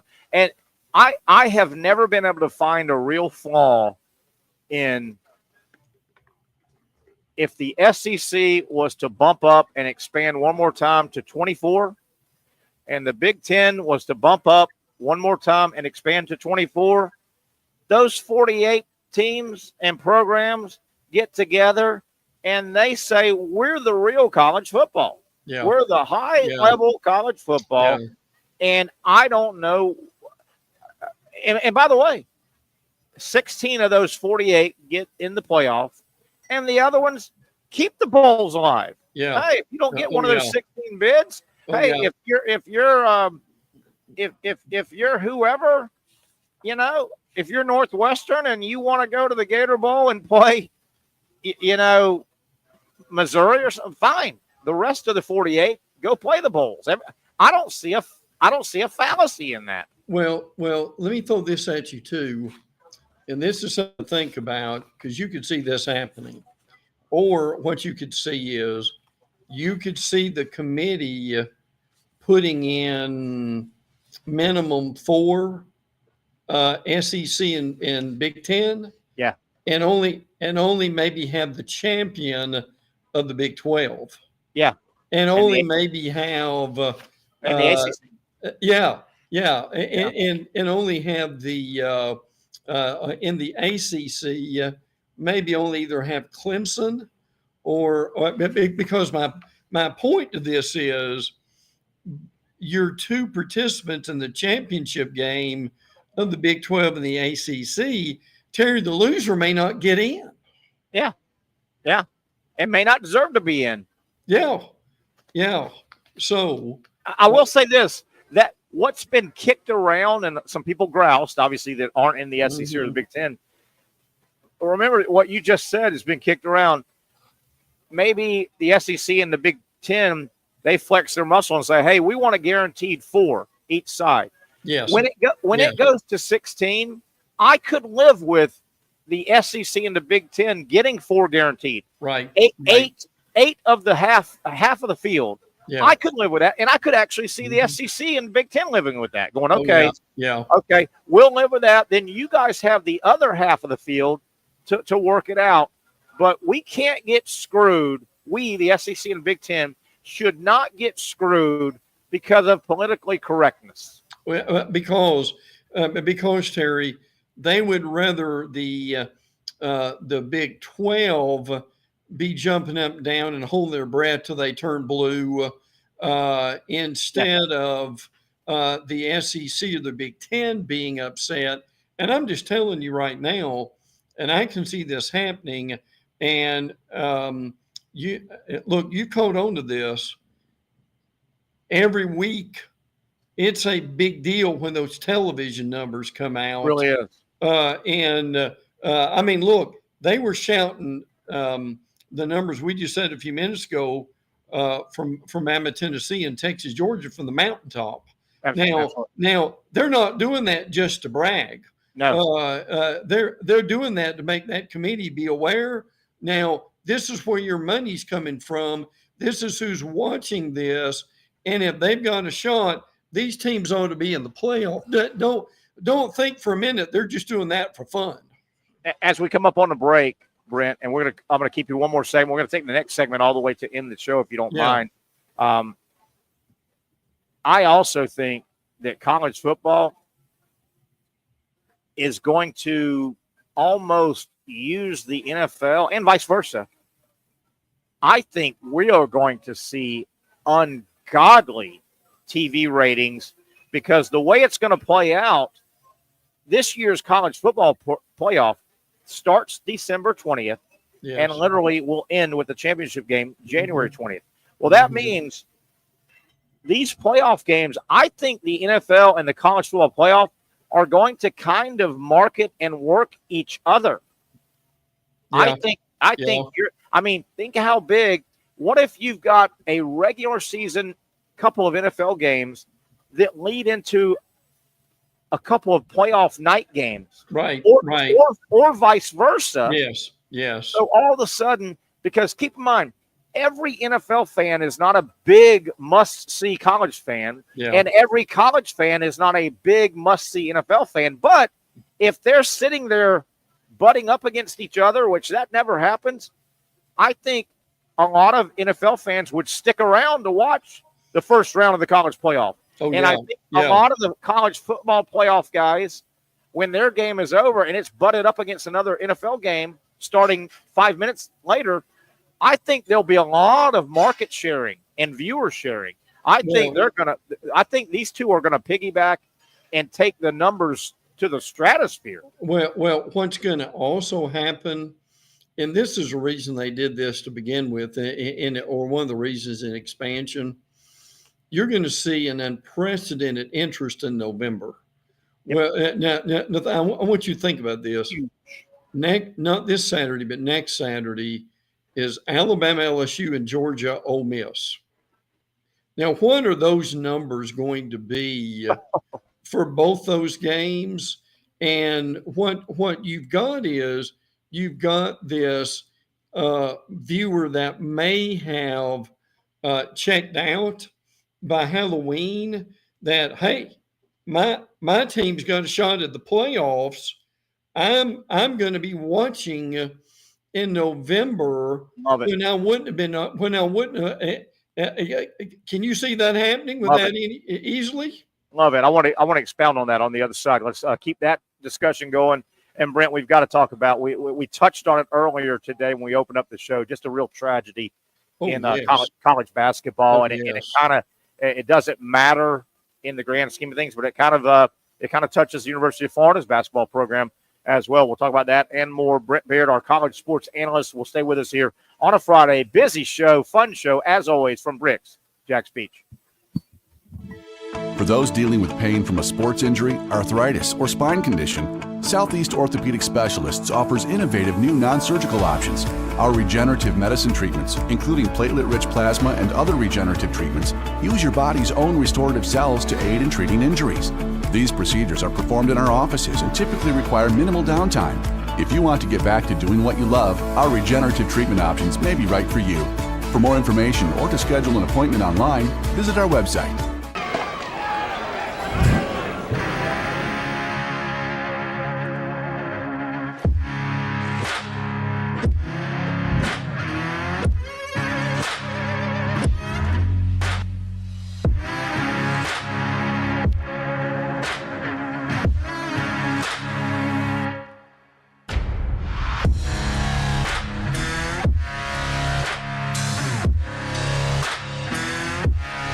Finally, a family atmosphere, kid-friendly restaurant with a real sports bar feel. Brix Jax Beach features all of that and a large, climate-controlled covered patio with misting fans and heaters for all seasons. Mix in an extremely diverse menu that features the most quality and affordable steak at the beach, and there's no reason not to enjoy your next lunch, dinner, happy hour, or big sporting event at Brix Jax Beach, 300 2nd Street North in Jacksonville Beach. See you at Brix Jax Beach. Since 1936, Procter Ace has been proudly helping Jax with all your home and garden projects. Whether you need tools, paint, plumbing supplies, or expert advice, we've got what you need to get the job done right. Looking to brighten your yard? Visit our garden center for plants, tools, and everything everything to make your outdoor space flourish. You're not just shopping here, you're part of our community. So come in today and let us help you tackle your next project with a smile. After all, Ace is the place with the helpful hardware, folks. When I say it means something to me, gentlemen, it means something to me. High school football is back and it's bigger than ever. Welcome to the Friday Night Zone Blitz. It is bigger than a game. Watch the biggest games each week live as the action unfolds with instant reaction and analysis from our Hall of Famer, Kevin Sullivan. It starts with live look-ins at the top matchups, including our Jaguars Prep Whataburger Game of the Week, and that is just the beginning of 4 straight hours of coverage. From 8 to 10:30, the Friday Night Zone Blitz is streaming on our Action News Jax app and online. At 10:30, the Friday Night Blitz you know and love. A half hour of highlights from around the area.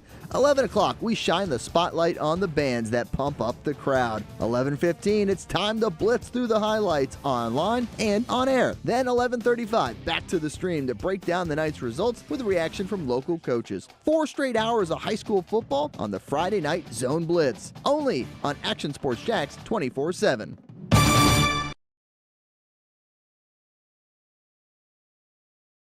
Baker Sports is local sports. Uniforms from Pop Warner and Little League to travel ball, high school, and college. They make you look good. They help you play good. Baker Sports has been helping families make memories that will last a lifetime with their Baker's Buckets. We've got a lot of these filled with baseballs and softballs in the garage. I've been throwing batting practice to Ty and Kaylee for years and also sit on the Baker's Bucket, catching Kaylee while she practices or pitching. Baker Sports is homegrown, and a lot of employees that used to play on local ball fields now work for Baker Sports, now helping you look good, play good, and make memories of your own. Visit bakersport.com to see what Baker Sports can do for you. Custom apparel, Nike, Under Armour, Adidas, embroidery, screen printing, and more. Baker Sports is local sports from Jacksonville to anywhere in the Southeast. Bakersport.com.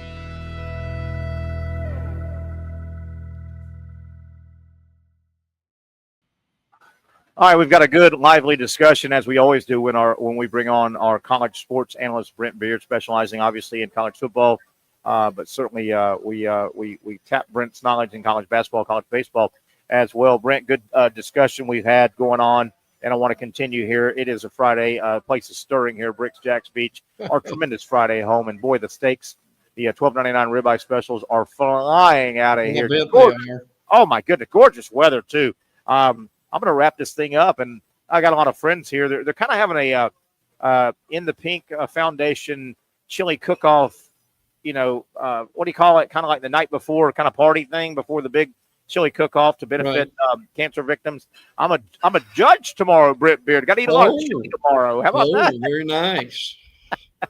I've got to eat chili tomorrow. That's tough, isn't it? I got to eat chili tomorrow. You poor thing. Yeah, so we'll have fun here. It's a fun atmosphere always, but great evening, man. What a time. Hopefully you're either out and about or at a high school football game. Man, good Friday night for high school football, I think, as well. Yes, absolutely. Some topics to hit. I want to get back to what you said a moment ago, though, about how this playoff keeps so many programs engaged, and I think, like you said, it's going to be you're going to be engaged all the way through November. And let's review the month of November with college football historically, Brent. The month of November historically, particularly with a 4-team playoff that we've had, we've kind of known the 4, 5, maybe 6 programs that are really jockeying, right? Yeah. So everybody else is out of the big pie, right? They're not thinking about the big pie. Sure. So the first 3 Saturdays in November, they're big. It's college football. There's only X amount of college football Saturdays. I get that. But they're not, off the stratosphere until that 4th Saturday weekend, because that's the rivalry weekend. That's the Thanksgiving weekend. And you stir it up a little then. Brent Beaird, all of these November games, Saturdays are going to have meaningful games in them. And then imagine the final weekend, Thanksgiving weekend of the regular season, those games. Think about Texas A&M and Texas. Oh, man. If those 2 teams win out, I mean, they're playing for the first time in a million years and they're playing for a spot in Atlanta, which means you're probably going to the playoff. Oh, yeah. Well, and let me give you from the, and all we got to do is go by the AP, but let me give you 10 to 20 real quick. Iowa State, BYU, Notre Dame, Indiana, A&M, Alabama, Kansas State, Boise State, Ole Miss, Pitt, and Illinois. Okay. That's 10 to 20. Now, normally we'd have what, Terry? Maybe 8 schools, 10 at the most interested in November. Yes. I mean, we're talking now. I mean, my Lord, you've got Missouri at 6-1, SMU 6-1, Army 7-0, Navy 6-0. Now we know that'll take care of itself at some point, but my point is, how deep could we go in team interest in the month of November? Brent, those 10 you rattled off outside of the top 10. What was that? That second 10 you just rattled off? That's the second 10, yes. I had my pen while you were reading those 10. I legitimately was going to quickly shorthand any program that you rattled off that I would say is legitimately not considering they're getting in the playoff. Right. All of those teams you rattled off, and we are week 9 in college football. Yeah. We're 7 and 8 games into it. Correct. Every one of those bottom half of the top 20 programs, they all legitimately, not pie in the sky, they all think they've got a shot at the playoff. They do. Hey, don't they? Hey, Terry, go tell an Indiana fan right now you don't have a shot. Yeah. And see what happens. And go tell the NFL, or go ask the Indiana fan, hey, was it better with a 4-team playoff or this 12-team playoff? Yeah. Yeah. I mean, think about it. If we still had a 4-team playoff, Indiana's fan base would be excited, but they probably would be going, you know what? We're probably going to lose one, and then we're Indiana, and we're not getting in. Oh, yeah. Right? Oh, yeah, absolutely. Wow. Oh, yeah. I mean, it's some exciting stuff, man. It is some exciting. I'll tell you one thing, Brent. If we didn't already know that the sport of the United States is football, now with college football piggybacking now the NFL with an expanded playoff, my goodness gracious. Agreed. Oh, yeah. My goodness. But look, and this is a sermon on another day. This is where we should have been 20 years ago. Oh, no doubt. And the thing that I mean by that is the tail that wagged the dog were the bowl games. But we couldn't have a playoff because we had to maintain the integrity. Integrity of the Poulin Weed Eater Bowl. Yeah, the bowl game. Now we've got, and look, they may not get very far, but we've got Pitt, Indiana, Army, Navy, who are undefeated, and look, the attendance for some of these games may be triple what it normally would be in November. So this is what we're talking about. Look, the main thing needs to be the playoff now, and that's where it needs to be forever. Yeah, no doubt. Brent, we may have time to look at review a couple of the games we've talked about all week in college football. But, man, what a tragedy out of the South Florida basketball community. The program lost their 43-year-old head coach to complications. He had surgery, went in for surgery in Tampa this week and basically never made it out of, I guess, surgery. He had serious complications. Amir Abdur-Rahim, 43, and all indications, a very hot, up-and-coming young coach, passed away. The basketball season starts in earnest, a week from Monday. I mean, in earnest, a week from this coming Monday. And coincidentally, South Florida is scheduled, and I think the game will still get played. Yeah. South Florida is scheduled to open up their season and the Florida Gator basketball season against the Gators here in the arena a week from Monday. Brent, I think there's enough time to go ahead and and keep your program together, work with your players, name an interim coach. So I think that game will be played, even though that's secondary to the tragedy. But what a shame. Yeah. What a 43 years young, Brent, the coach. Well, this is why there's no minor surgery. Yeah. That when you go under, you have no idea what's going to happen. Yeah. And that's why people are always concerned. But to your point, for what we do, I'm with you. I mean, this guy, he went to he was at Kennesaw State. Yeah. And built them into a winner. Yeah. And then obviously going to South Florida, and then doing what he did there. Terry, think about what he was only 43. Man alive, in what, 2 years? He may have been he may have had his pick of about any school in the country. Yeah, took Kennesaw to a final a March Madness, I think. South Florida had a great record. They didn't have a big strength of schedule, but I think they went into the NIT last year. And I believe his brother was, and I may have the name mixed up, Sharif Abdur-Rahim, who was a high draft pick. I think he was out of Georgia he signed and went to play college basketball. I believe this was his brother for the Cal Bears, and had a long NBA career. This was his brother, I do believe. Right. But just a tough situation. And obviously, I think the game will play. Don't you think there's enough time? They'll play that game. Yes. If it was this Monday, I think that game might be canceled. Wouldn't you agree? Right. Maybe. But no, I'm with you. I think I think that they've got time to do it, and they'll just get one of the assistants becoming the interim. That they'll share duties and so forth with that too. And we'll certainly talk more about that next week. But it is just an incredible tragedy. Yeah, and when your coach is 43, that's not in the manual of losing your you're the athletic director, the president. Okay, you got a manual. Okay, what do we do if our 43-year-old coach passes away 2 weeks before the season? If you've got a 65-year-old coach, you may think, okay, what would happen if he retires or he has health or something? You don't think about that as a 43 with a 43-year-old coach. No. And look, this is a discussion point on another day too. This is why it's so important.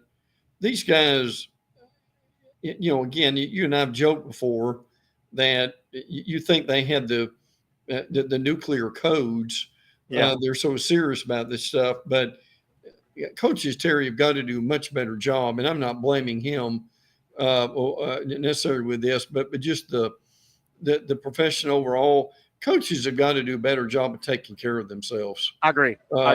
And to me, the tragic thing is, you've got a daughter. I've got two. Yeah. He's got two daughters and a boy.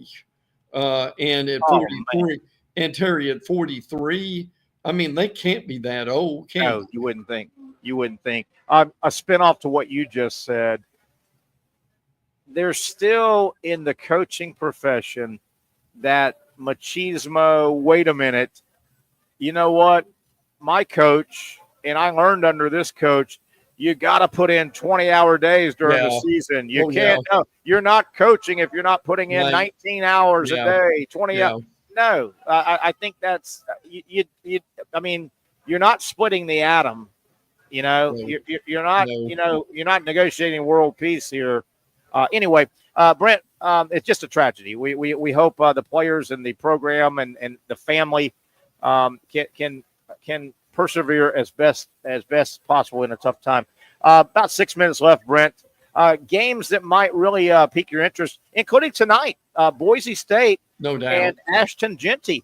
Boise gets to put their wares, and don't forget, there's committee people watching tonight. And let's say Boise wins out, but let's say Memphis keeps winning out. Yeah, they may be butted back to back, and it's a rankings thing, right? It's a rankings thing. Yeah. Big game for Boise and the Heisman Trophy contender tonight. National TV. I'll tell you one thing, having a Heisman vote, I'll be paying attention. Of course you will. To that game, too. We've got another ACC game tonight. They found some something good. But hey, Terry, have you seen that? Have you seen that LA situation with they've got the Dodgers, they've got the World Series, they've got Southern Cal plays, they've got an NBA game, How about that? They've got a big time concert. Terry, they've got 6 major events. Is that right? I didn't know that. Yeah, listen, you need to Google this. They've got 6 major events within probably 10 miles of each other. And look, you know what the traffic's like in LA. Oh my Can you imagine this? Oh my goodness. And you know, I don't want to pick at my hometown, Jacksonville, but what you just rattled, I mean, LA is LA, the second biggest city, I think, in our country. Right. It's lost. I don't care what you might think of the state of California. LA is a big boy international city, right? Right. What'd you say? 6 major events tonight? Yeah, I think it's 6. I mean, you just rattled off 5 or 6. How about over the years, we've heard talk here in our humble little city, oh my God, we can't have something going on in the stadium and then the Florida Georgia game tomorrow, or you can't have Florida Georgia and then the Jaguars, they got to go on the road. Yeah. You can't turn that thing over. Yeah.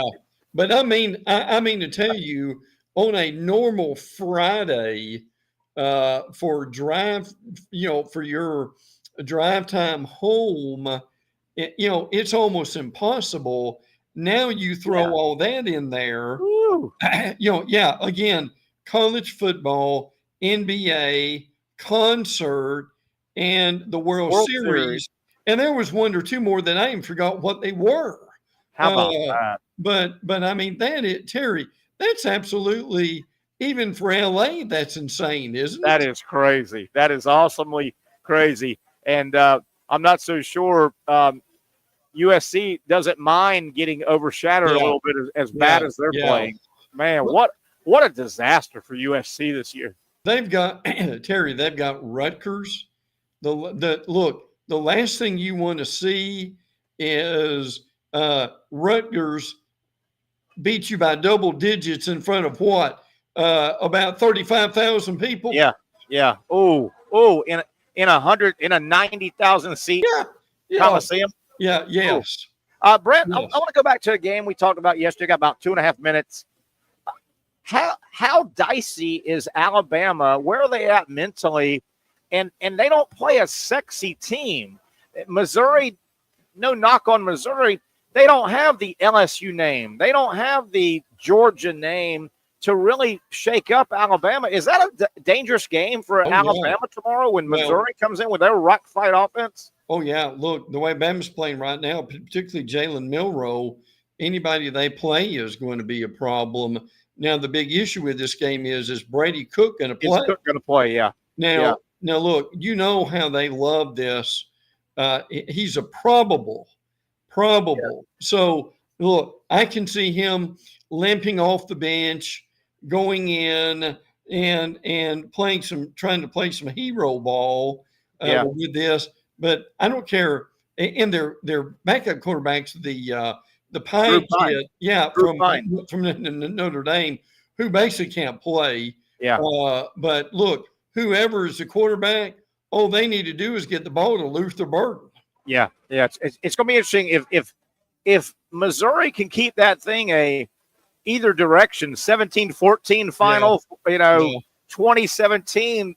They want a rock fight. Brent, minute and a half. We don't want to totally ignore game in Miami tomorrow night. Canes 7-0. Florida State limps down to Miami. That's a big rivalry, though. It is. Where do you think this thing goes? Can FSU muster up one final thing, or does Miami name their score? I think it's closer to naming the score. I mean, you would think, my Lord, would they be at least? You would think FSU's got to be motivated for this game, don't they? You would think, but Terry, it's like them bringing a butter knife to battle. I mean, can they Yeah. Can they do anything with this? And you and I've joked about this all week long. If they can hang, Terry, if they can hang 60 or 70 on FSU, would they do that? They will. They definitely will, I think. Brent, we're out of here. I will say this with 25 seconds left. If I'm Mike Norvelle, I don't have a lot more motivational pitches to my team. One thing I would stand in front of and say, hey, guys, we still got a chance to win the state of Florida. That's right. Take care of Miami, and we'll get those Gators at the end. Brent, good stuff, man. Enjoy your Friday, and enjoy what I think is going to be a fun Saturday of college football. Thank you, buddy. Absolutely. We'll talk next week, bud. Take care. That'll wrap it up from Brixx Jax Beach. I hope you enjoyed the show. We enjoyed bringing it to you. Have a great evening, folks.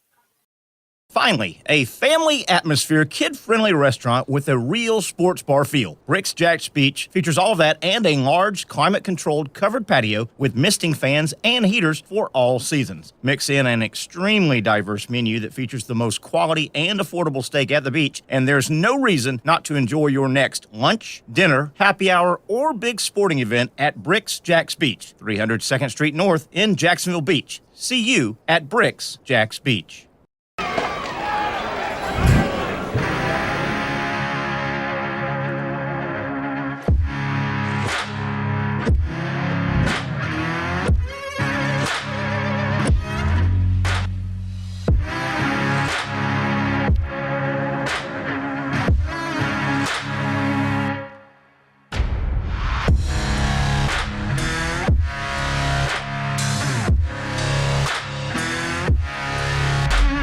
For over 20 years, Southeast Orthopedic Specialists has been providing the highest level of orthopedic and spine care to patients throughout Northeast Florida. Now, we're making that same great care even more convenient with Southeast Orthopedic Specialists Direct, a walk-in clinic where you can be seen for pain or injuries with no appointment needed. Staffed by orthopedic physicians and specialists, we offer everything from diagnosis and treatment to imaging and bracing, all with no appointment needed. For more information, hours, and locations, visit our website.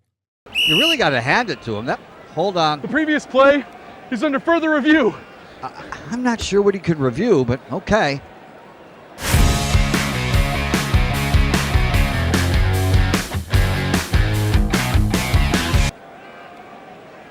Sure has been a while.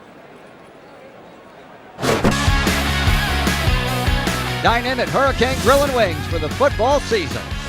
Well, there he is. Oh, what is that? Hey everyone, Olivia Tasley here from Action Sports Jax to tell you all the different ways you can watch our new 24/7 network. 3 easy steps. You don't even need a pen and paper to write it down. Step number 1, download the app. Search Action News Jax in your app store either on your phone or your smart TV. Then, once you're on the app, click on that little drop-down menu in the upper left-hand corner with the 3 little lines. That'll show you these options, and boom, right here, click Action Sports Jax 24/7, and you will be brought to our continuous stream channel. That app can be accessed through all these different platforms. Whether you have Roku, Fire TV, Smart TV, Apple TV, or Google TV, you can find our app. Now, if you don't have access to the app, don't worry, we still got you covered. We're across all social media platforms from Facebook, Instagram, X, YouTube, Twitch. We have a podcast channel. Plus, check out our short reels on our TikTok. Action Sports Jax 24/7. It's on all the time and everywhere. Summertime means sizzling sales at Nimnick Buick GMC. The #1 Buick GMC dealer in Jacksonville has lots of inventory to choose from with their best price guarantee. Nimnick never charges above MSRP. You can save up to $10,000 off select new GMC Sierras or get rates as low as 1.9%. You know, I'm a truck guy. GMC Sierra, my trim level is an SLT. This one's an Elevation. Pretty good looking color as well. So here at Nimnick Buick GMC, you have a lot to pick from. My father-in-law, he drives this, an Enclave, so I feel like that GMC in the family. 2025 is coming around the corner, which means it's almost time to close out those 2024s this summer. You can schedule a test drive at NimnickBuickGMC.com, and while you're there, check your trade value and customize your payment options. Nimnick is there for you, even on Sundays. Visit the showroom on Phillips Highway or shop online at NimnickBuickGMC.com. Nimnick, your friends in the car business since 1941. GMC, we are professional grade.